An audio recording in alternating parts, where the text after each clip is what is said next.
Hello again. This is Larry Kirshner coming to you live from the Darkest Haunted House. And what we're going to do in this video is we're going to answer a couple questions from people who left comments on our Facebook page.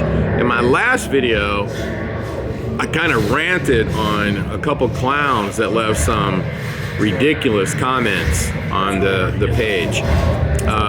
You know, I would say if you're gonna leave ridiculous comments, just save them, because I don't care. You can talk all the crap you want, and you know, some people are just peanut butter and jealous, and you know, so they got nothing positive to say. The videos that I'm making, I'm trying to be helpful to people who want the help. If you don't want the help, don't come. I used to tell people that they used to complain about the Darkness Haunt Tours, and I was like, why are you complaining? Don't come. Like, I don't care. If you think it's of no value to you, do not come. And I just want to like talk about a couple questions that were left and a couple little issues, and hopefully you enjoy this vlog. And then I'm going to go into the haunted house and kind of show you some updates that we've made. So this video will showcase some of the darkness, and I want to like send a shout out because the Transworld show, and for those who don't know, and I remind people in every video, it is a haunted house and Christmas trade show. It is, and by the way, that audio is me talking from a video that I uploaded to YouTube. I'm not listening to myself talk. I had to pull up the video to see the comment so I could, you know, address some of the things that you're asking. So I want to mention first and foremost that we have put up a bunch of haunted house animations for sale. Go to the Hauntworld Facebook group, and we've posted everything there. And make sure you like and subscribe to our Hauntworld channel. We've been doing a lot of vlogs where we're doing a lot of talking, but the talking is about helping people with the haunted house. Now, we are plugging our Darkness Haunted House tour that happens at Transworld. And even if you're watching this 3 years later, and we may or may not be doing a haunt tour then, but I will tell you, Transworld will be in St. Louis. It's already written in stone. They've signed a contract, I think, through 2026, maybe. And then maybe it moves after that. Who knows? So you can always go to darkness.fearticket.com to see if we're doing a haunt tour. If you want to learn about the Haunted House Christmas Trade Show, you go to haashow.com. And so today, in this vlog, we're going to answer a couple questions from the YouTube page, and then we're going to go in the haunted house and see some things that we have added. Now, the Darkness Haunt Tour, and this is kind of getting back to something I wanted to talk about. The Darkness Haunted House Tour, in my mind, was always a educational experience. It was like an interactive seminar. And I've always thought of it that way. I've never thought of it as a money-making opportunity, as some people on, you know, Facebook or wherever have said. How's it going in there, Nick? Got the witch up. I just got to run some air too. Did you get the air cannon up? No. Okay. Nick's working here all night long too. Kudos to him. Oh, by the way, Nick, did you pick up them screws? Yeah. I'm not going to tell you a second time.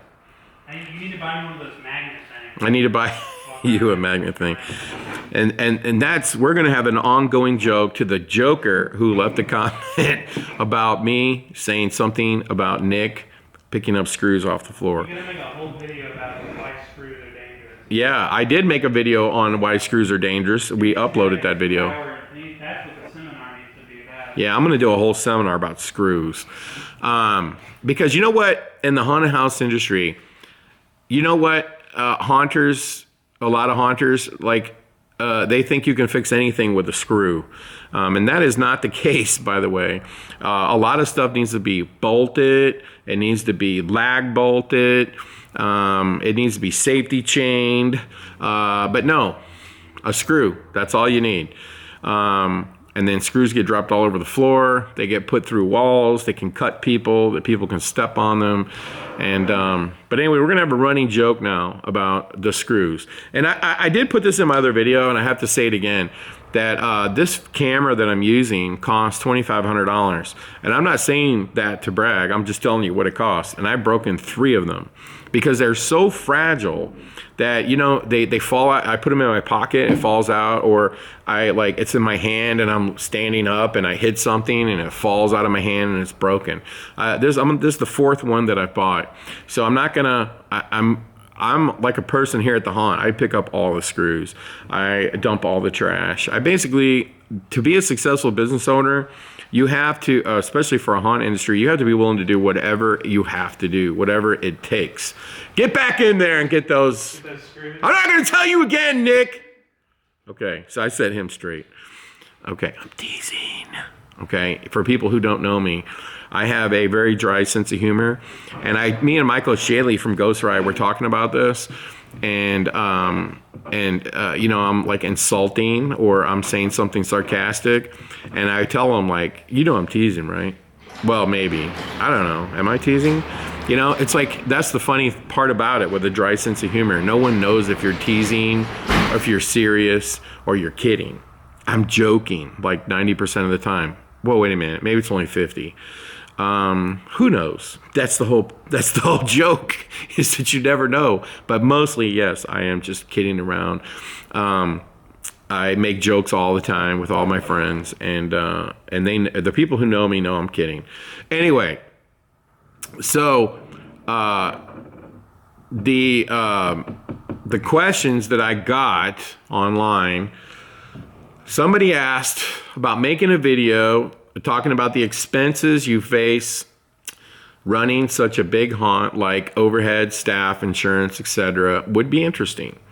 So let me see if I can answer that question for anybody who would like to get into the haunted house business, or you have a haunted house and you're trying to get bigger, and what should you expect?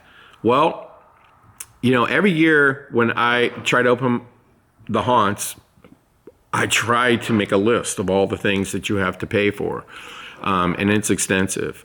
And this is why running a haunted house is not a game. When you're trying to run a professional haunted house, I remember in the old days, we would have to borrow money to get open every year. I mean, it was every single year I had to borrow money.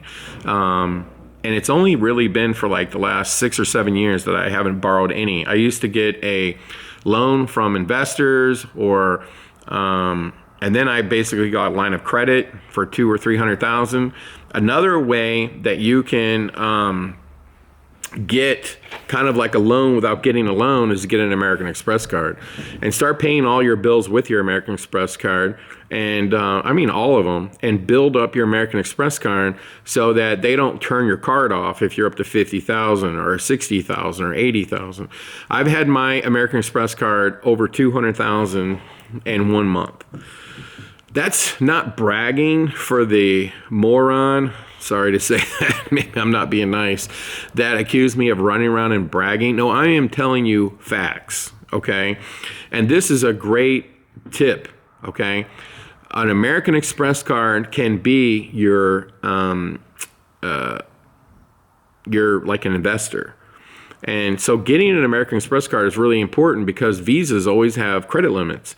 So I think like I have a Visa card and it has a credit limit of 25,000. But my American Express card has no credit limit. And so as long as you keep paying that bill every month, that lets you keep charging on it. And I've had it turned off before when it got up to like say 180, and they wanted me to call them, and I said no, this is our Halloween time, and they turn it right back on. But you've got to keep paying that American Express card, so don't get yourself in trouble with American Express. But American Express can absolutely be an investor for you. So get yourself one and start trying to pay all your bills, so then you pay one bill to American Express. You'll build up credibility with them, and you also get a lot of points and all kinds of other stuff, and you will build up a relationship with American Express, where when you get to the Halloween season, you're in September, you can run that sucker up to $100,000, and that will help you get open. Okay, so every September my American Express card gets high.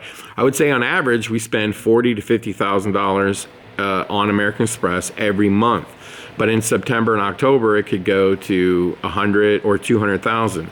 The other thing about marketing, in the old days, people would want you to pay for the marketing in advance. A radio station, TV station, or whatever. I don't operate that way. I told them, well, I won't buy ads unless I get net 30, and I got net 30. I have net 30 with every media company, and if they won't give me net 30, I won't advertise with them. So I do multiple billboards every year, but I don't pay for them, okay? I pay for them after the fact. And that is a tip for you people that are trying to figure out how do you finance your haunt, because that was another question that was asked. You get net 30, you demand it, you insist on it. You don't want to be treated like, oh, I'm a haunted house, so that means I'm a second-class business and can't be trusted. Well, there's probably a lot of you out there that can't be trusted. There's no doubt about that.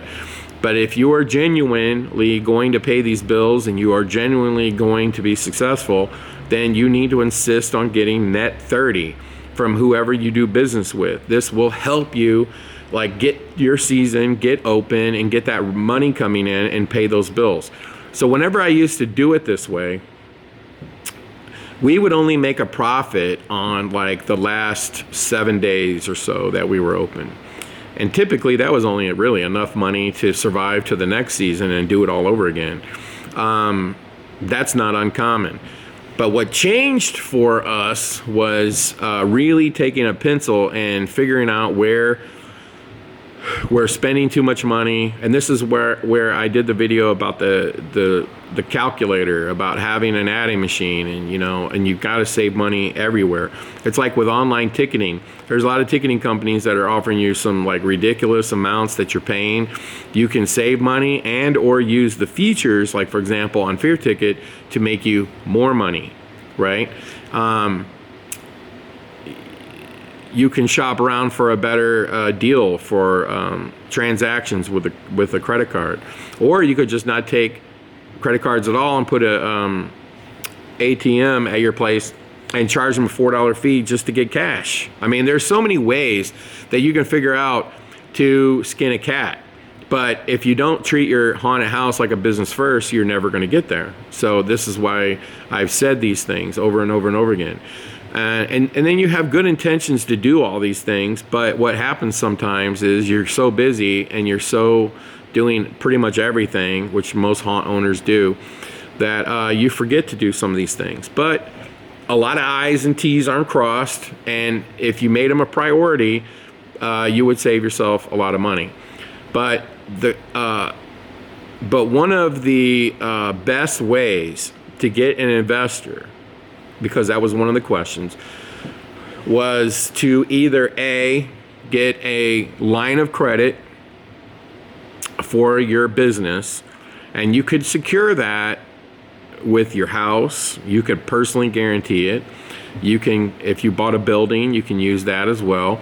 But having that line of credit, so you can go and I had a line of credit, and we used to have to use it all the time. I remember every Halloween when we would be open, like I've already racked up like, $800,000-$900,000 worth. I got to pay it back. And so like when it starts to rain, you're just like, oh, it pours, right? And this is what a lot of people on Haunters hang out, and all these people who run their mouth, they don't understand anything. You have a lot of bills to pay. You have to pay your staff. And so I'm kind of getting back to the other question, was what some of the most, your biggest expenditures. And you know what? It's really not your biggest expenditures. It's the fact that you overlook all the little ones that add up into big ones. So whenever I'm making kind of a budget, I'll just put miscellaneous $100,000, because it's just all kinds of stuff. I have to buy more extension cords, more screws. Okay, we're talking about screws again. There's just all kinds of stuff, little stuff that adds up. You have to rent a generator. You have to rent this or that or whatever. And it just keeps adding up. But some of the biggest expenses are labor, and I would say this too, a lot of, actors. I saw somebody, ask about, why doesn't this haunt or that haunt pay their actors? I would say probably 80 to 90% of every haunt in this industry does not pay the actors, because there's some sort of benefit, some sort of charity haunt, or some sort of super tiny haunt that barely does any people, so they just enjoy doing it. So there's a lot of that going on in the haunted house industry. Because there's so much passion for it, people will do it for free. Now, we can't argue and tell people that you can't run a haunt where no one gets paid, because if the people want to volunteer their time, who are you to say that they shouldn't? Okay, they're doing what they want to do. No one's forcing them to do it. So here at our haunted house, we pay the actors, and we pay really well. So, but that is a huge expense, is the actors. And it's not just the actors, it's security. It's police is a big cost. So last year we probably spent a good $70,000 probably, when it was all said and done, on like real police for all 3 haunts combined. Advertising is a huge expense. But it's gotten a lot cheaper because you're able to target the most likely people, and you can literally target them, and you don't have to throw this big net out, you know, like you did in the past with TV, radio. That's just a big net. But now with digital marketing, you can target people. And so I do think when it comes to digital marketing that it's being overthought, and there's digital marketing companies that try to, you know, I think, confuse you into thinking it's harder than it really is. But if you're a haunt and you're going to be successful, you need to learn how to do digital marketing yourself. You can't be paying 30% to a digital marketing company.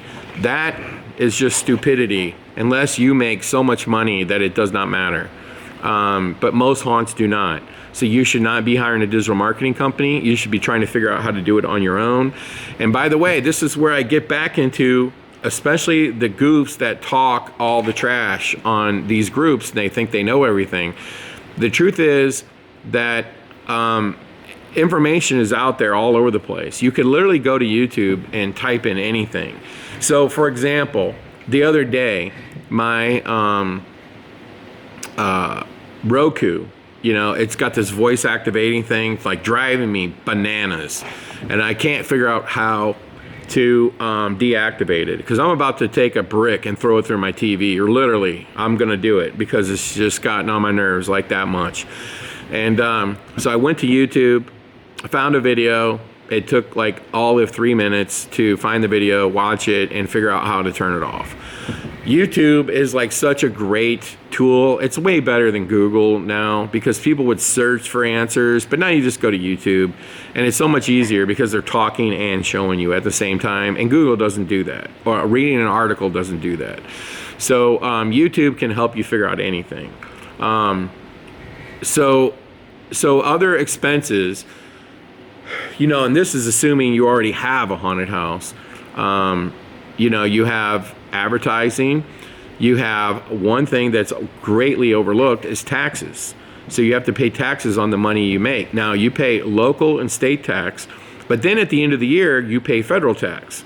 And this is why a lot of haunted houses are now buying all their props in the winter, because they're trying to make more expenses for the business so they can just write that off. And they're buying props in 2023, so their income is lower.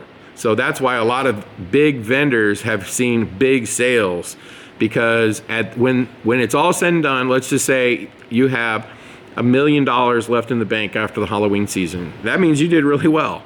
You have to pay, I think it's 23% federal tax. You're gonna have to pay some state tax and some local tax. So your $1 million probably went down by $300,000 when it's all said and done. So now you don't have $1 million, you have 700. And then you have to go through the whole process of buying workers' comp, buying building insurance, let's say if you have a building, paying for liability insurance, right? Paying for improvements to your haunt, new props. Maybe there's a hole in your roof all of a sudden, and you know, you have these ongoing things that you aren't expected. So these are some of the major things that you would go through to operate a haunted house that you would pay for. And here's the thing, the more successful, financially successful your haunted house is, the more props you can buy, the bigger you can get it. Or, in my case, I can tell you this, that when I built my escape rooms here, I literally rolled the dice on myself because I believe in myself that if I say I'm going to do something, it's going to get done. Okay? Every single penny that I had was put into growing that escape room business during COVID. Because at the time that COVID happened, I only had 3 escape rooms. I had the Cellar, the Mummy, and the Subway. We sold the Subway, and we built the Wizard of Oz, Wonderful Wizard of Oz. But we added the hotel, so we might have had four escape rooms when COVID happened. And when COVID happened, we had no work, nothing to do, didn't even know if we could open our haunt. So I just said, to hell with it. We'll build another escape room, and then we'll build a mini golf, and then we ended up building another escape room because there was nothing to do. Okay, so we built 2 escape rooms and a mini golf. Every time I build an escape room, I'm trying to build it first class, and it typically usually costs me between $250,000 to $300,000 to build one. So every penny that I had in my whole bank account, I just spent on my staff to continue to work, hoping that it was all going to pay off in the end. So in order for you to be a successful business person, you have to believe in yourself. You got to be willing to roll the dice, and you got to be willing to spend whatever it takes, and you got to be able to do whatever it takes. And so you see a lot of people in the restaurant business, they think it's a great idea until they get into it and they realize, well, this is costing me 60 to 80 hours of my time every week, and I'm not getting anywhere. Okay, that's why you have so many restaurants that fail. If you're not willing to work 80 hours a week and do whatever it takes, and you're not going to make it. It's just that simple. And then you can get to a point where it gets easier. But if you're not willing to just go all in and do whatever it takes to be successful, you're never going to get there. You're never going to get there. A lot of other things that you need to know in order to run a successful haunted house, you have to be willing, you have to be adaptable to the people around you. You know, a lot of the actors have different backgrounds. They have different kinds of, like there might be some goth people, there might be some country people, you might have people from different sexual orientations, you might have shy people, you might have outgoing people, loud people, aggressive people, people who are never happy, people who are shy. I mean, you have so many different people and so many different backgrounds. You've got to be able to communicate with everybody on everyone's level to get anything positive. When you think about like an NFL team, you think about the quarterback being the leader of the team. It's not the quarterback, and really it's not even the coach. It's, in the NFL, the owner never gets any credit, but the owner is the one who hires the general manager, who hires the coach, who drafts the players and trains the players. The most successful sports teams in the NFL seem to always be successful. When you look at the Arizona Cardinals, for example, which used to be the St. Louis Cardinals, they're always bad. Okay, why are they always bad? Everything in the NFL is the same. Everybody gets the same amount of TV money. The draft works based on how good or bad you are. The Detroit Lions have never won a Super Bowl. They have never been to a Super Bowl. The Cleveland Browns are just always bad. I mean, even though they made the playoffs this year, they still got beat in one game. The ownership is no good. That's what it boils down to. The ownership is no good. Ownership has to be able to communicate with the coach, with the general manager, with the players, with agents, with fans, with the media. You've got to be able to manage all those things and keep everybody on the same page. And so that is a very important aspect to being successful, is that you can keep all these people with different ideas or different ways that they think it should be done and keep everybody on the same track. Keep the train running down the one track and without it derailing. And that is an important thing as well to being successful in the haunted house business, is to understand that there's a lot of people who work here that have a strong passion for it, strong opinions about it, and you know, be respectful to everybody, and try to get along with everybody and try to make everybody happy, make everyone feel inclusive and welcome, which is what I try to do. And then when it comes to the off season and you have your crew that stays with you, that you're doing stuff that's interesting, not only to yourself, but to your staff. And whenever you're doing a renovation like we're doing to the Darkness right now, we had up to 12, 15 people working on this at the same time. I mean, you've got to keep all 15 people on the same, with the same vision. You got to keep them on target to get it done, because you got a deadline, and this is when the deadline is. These are all complicated things that you learn from doing. Hopefully this makes sense. And one of the things that I've learned from visiting a bunch of haunted houses over the years, and just recently visiting haunts, like when we went and visited Alan Hobbs' haunted house, totally different than when you go to 13th Gate. And when you go to Field of Screams, totally different than 13th Gate. Hell's Gate, totally different than 13th floor, for example. Everybody has their own way of doing it, and no one's wrong as long as the customers are safe, the actors are safe, everyone's having fun, and you're making money so you can continue to do it. I will say this, haunted houses are great for the community, because you know, you think about all the young people that come there and they have this like bond with this attraction, and they can literally call it their home away from home, and that's important. And you're giving a lot of people, young people in the community, a place to call home. I think that's important. I also think it's important that you're giving the community a safe place to celebrate Halloween, where, you know, they can go out and do something and not go out on the street and drag race or do drugs, or you know, go somewhere where they could get into trouble.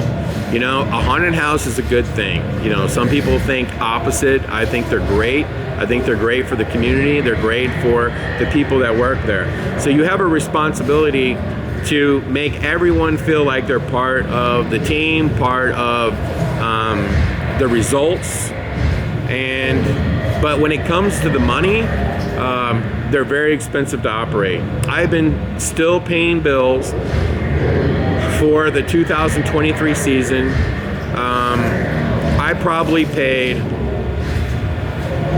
I mean, it's well over $1 million of bills between October the 1st and today for last year's haunt season. And you know, because we're doing these tours and we start the renovation after the season, we incur a bunch more expenses to get this thing up and ready for Transworld. I don't think a lot of people understand that when they go online and they make ridiculous comments that aren't true, that doing the way that I have done a haunt tour is different than the way other people have done it. When you go to Legendary Haunt Tour, these haunts aren't doing anything but staying open one more weekend for local people and the people who come for Legendary. And I say that respectfully, because you have to understand, they've been operating that season. They're not like, they don't have no time to renovate it or anything like that. So when we open for Transworld, the season's over. The season's over. So we don't want anybody to come to St. Louis and go to our haunts and see what they saw last year. So we want to try to do something that's inspiring, and that people come here and their takeaway from it is, wow, I feel really good about being in this industry. And that's our goal. And so I stand in the gift store area every time we do these tours, and I greet every single person who comes out. I thank them for coming, and I do appreciate it, because if they didn't come, I wouldn't do it.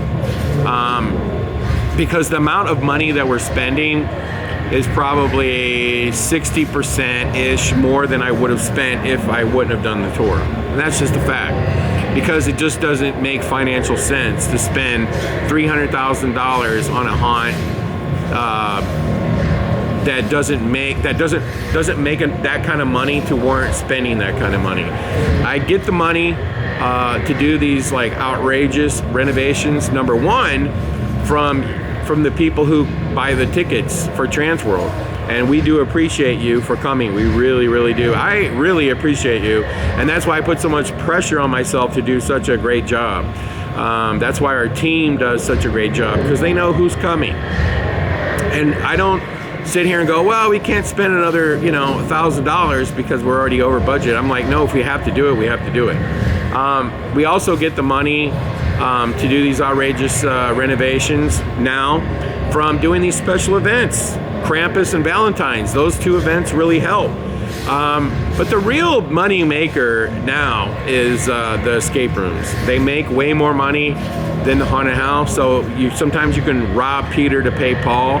But if I did these crazy renovations for the darkness without the assistance from the haunt industry, meaning like the haunt industry, by buying the tickets, are probably paying for about a third of it. But we wouldn't do it, okay? That's the thing. We wouldn't do it if you weren't coming.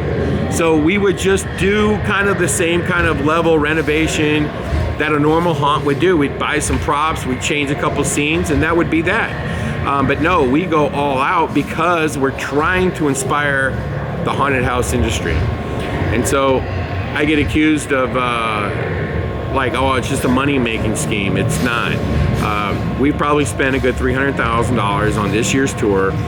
In a normal season, I mean, because I can't help myself like most haunters, I might spend, $80,000, $100,000 on renovations, and that would probably be about 8 to 15% of your gross on renovating or adding new events. But based on what we're doing, it's like triple that.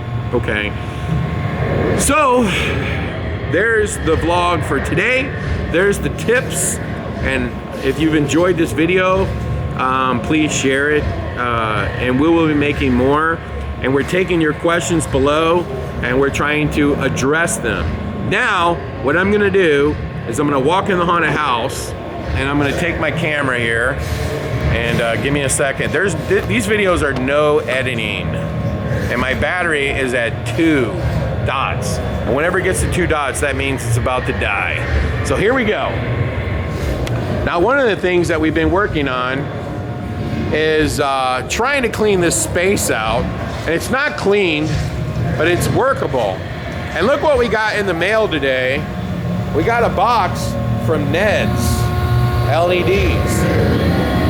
So we'll be able to use that before Transworld, but we're not going to be able to use it before we open for My Bloody Valentine. So I want to show you something over here.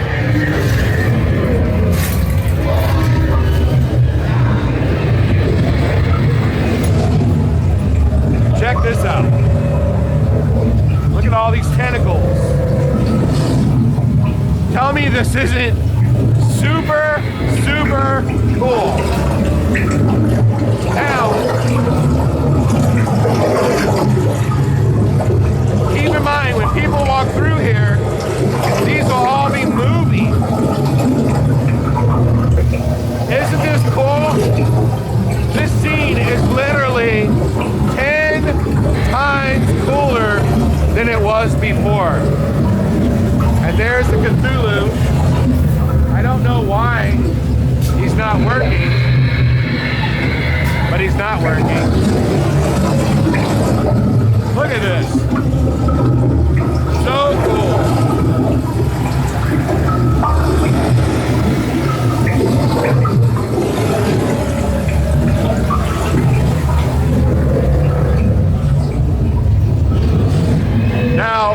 walk over here. And now see, that's the other scene that we've been working on. And that was just a really, I think, a really cool idea that I came up with to make that room look a lot more aquatic, was to add those tentacles.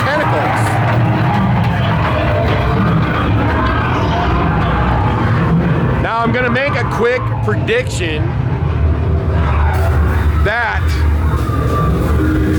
Michael Burnett sells a ton of those tentacles at Transworld. And I just want to say that that's been one of the benefits to the haunted house, the Darkest Haunted House tour, is that we have showcased vendors' products in the haunted house, and then literally people go and they buy them. And let me show you something. We're about to open, and look at this. You see that? This was missed. This is supposed to be screwed into here, but it wasn't done. And this is just an example of little things getting missed. See, look over here. You've got this latch. If I can get it off. So now I gotta get my phone, and this is one of the greatest tips I can give you. You make a video and you send it to your staff so they know when they get here tomorrow that this has to be done. Okay? That's a problem, but we'll get to it. So let's go back over here and let's check some stuff out. And I'm gonna use my light just a little bit so you can see better. We added this baby here. That looks really bad. We might have to put some something over that, because that just looks really bad. And I don't know if these are secure or not. No, they're not. So we're gonna have to get that. Let's see, check this out. And for the person, I don't know why that just keeps going off. That's kind of weird. And for the person who said, oh, I'm just running around bragging about all the props we have. Hey, first off, we worked hard for 30 years to buy all these props, number one, okay? And number two, we're not bragging. We're trying to show you how we're getting our haunt ready for the haunt show.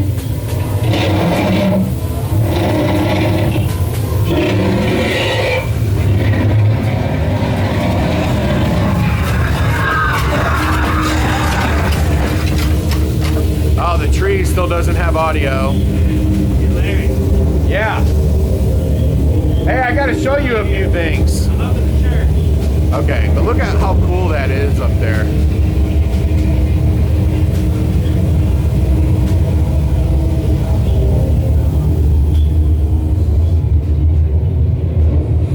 And all these...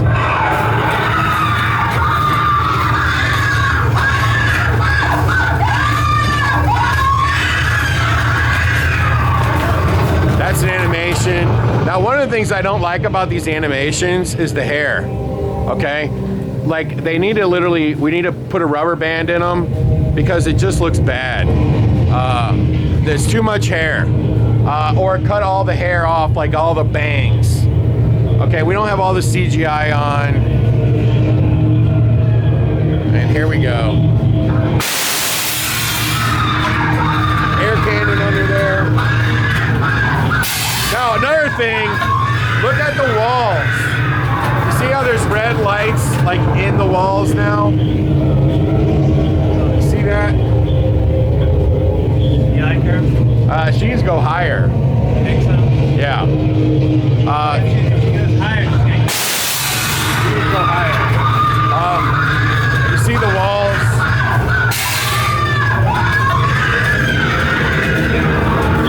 Now, see, this might be a problem here. We might have to do something about this particular one right here, because somebody might be able to run into it. guys seeing? Now, you have to remember, whenever you do lighting and you add fog, everything gets a lot dimmer. But this new section really is badass. That thing is scary.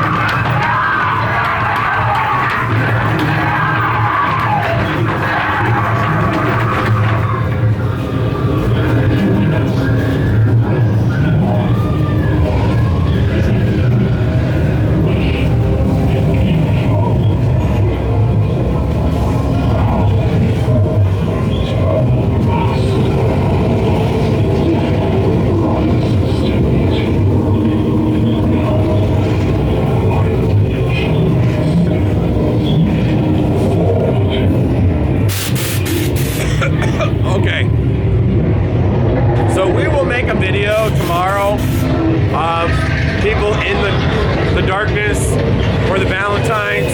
We'll do a checklist of everything that didn't go right for the event, and we'll try to fix it before Transworld. And that's what we're gonna do. That's what we're gonna do. So make sure you like and subscribe to the channel. And I hope you like this video. And I hope you haven't taken anything as kind of like rants and things like that. But like, hey, I like to explain things, and I am not somebody who literally is going to listen to nonsense. And there is a lot of nonsense said about our haunt, or me personally sometimes. And I know why. It's because the show is in St. Louis. And it puts a lot of focus on us. And you have people who don't like it. And I have to say, because this is kind of funny, probably the dumbest thing that I've seen on social media is, and I think, I'm not 100%. It was said by Leonard Pickel. I'm not picking on him, but this is literally ridiculous. If he was the one who did it. He posted a picture, or someone posted a picture of showing the beach for Hauntcon and saying, you can't get this in St. Louis. That is the most ridiculous comment that I've ever heard. Like, it's almost like the most ridiculous cheap shot ever taken at Transworld. Because I'm gonna say for the 100th time that, you know, you could take Hauntcon to Orlando or wherever it was, Daytona. I don't even know where it was. It was somewhere in Florida. And you know what I want to say? That I saw the video from Tampa J of Hauntcon. It looked like it was a lot of fun. It looked great. The vendors, kudos to all you guys. You brought some cool stuff. The show looked like a blast. Okay. And yes, it would have been fun to be at the beach. But guess what? No one is trying to fool anybody into thinking St. Louis has a beach. We have the Mississippi River. Go swim in it and you'll drown, okay? Nobody's confusing St. Louis for the beach. People don't come to St. Louis for the beach. They come to have buyers and vendors come together and take orders. They take orders, okay? Immortal Masks wasn't at Hauntcon. They'll go to Transworld with over $1 million in product. The Christmas show, you're talking about the displays that are in there, probably it's like $50 million, $80 million worth of displays are at the show. St. Louis is where the trade show is because it's big enough to hold it. Hauntcon was in a hotel. The ballroom was probably no bigger than, 5,000 square feet, 10,000 square feet, I don't know, 20,000, whatever it was. St. Louis Transworld Convention is 500,000 square feet. It has hundreds and hundreds and hundreds and hundreds of vendors. It has 10,000 plus buyers. Well, now I realize they're not all buyers, but there's over 10,000 people who come. There's a difference between a convention and a trade show. Stop taking tit for tat comments, there's no problem with Fear Expo. I think it looks like a blast. And if I was in that area, I would go to it. I would go to Hauntcon. I would go to Midwest Haunters Convention if I was in the area. All of these shows center around doing haunt tours, because if you didn't do haunt tours at MHC, no one would go, because the trade show floor is just too tiny. When I looked at the video for the Hauntcon, it was small and it didn't look like there was a ton of people there. You know why? Because you don't have haunt tours. Hauntcon should only be in a city where you can tour haunts. That will attract buyers, okay? Instead, the beach. I can go to the beach anytime I want. From St. Louis, I can drive down to Alabama, Gulf Shores. It will literally take me 10 hours and I'll be at the beach. I can be at the beach on an airplane in 2 hours to Florida. I don't need to go to a convention, and that's a reason why to go over St. Louis. Why can't you just stick to promoting Hauntcon? Why do you got to take a cheap shot at St. Louis? I live in St. Louis. I completely understand that St. Louis is not Orlando, that St. Louis is not Daytona Beach. St. Louis has a convention center that has enough space for this show. It's cheaper than most convention centers. It's convenient for all the vendors to get their equipment here because it's in the center of the country. It's not on, I mean, what vendor would want the show to be in Las Vegas where the cost of doing the trade show there would triple? Or like most of the vendors are Midwest to East Coast and they got to get all the way to Las Vegas when they want to drive. It would hurt the show. This is a do-it-yourself show. A lot of people want to drive. They want to drive their equipment. It would hurt the show. If you move the show all the way down to the panhandle of Florida, it would hurt the show. The show needs to be in the center of the country. I don't care if it's Nashville, Indianapolis. I mean, I guess you could do like Cincinnati is somewhat central, but not as central as St. Louis, Kansas City.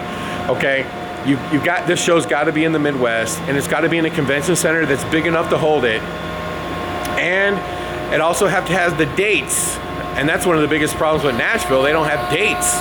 Okay, and their convention center isn't big enough where they were trying to put it to hold this show. So there's so many factors. You just don't move the show on a whim. Okay, Hauntcon can move from city to city, and it's no big deal because you're going in hotel ballrooms.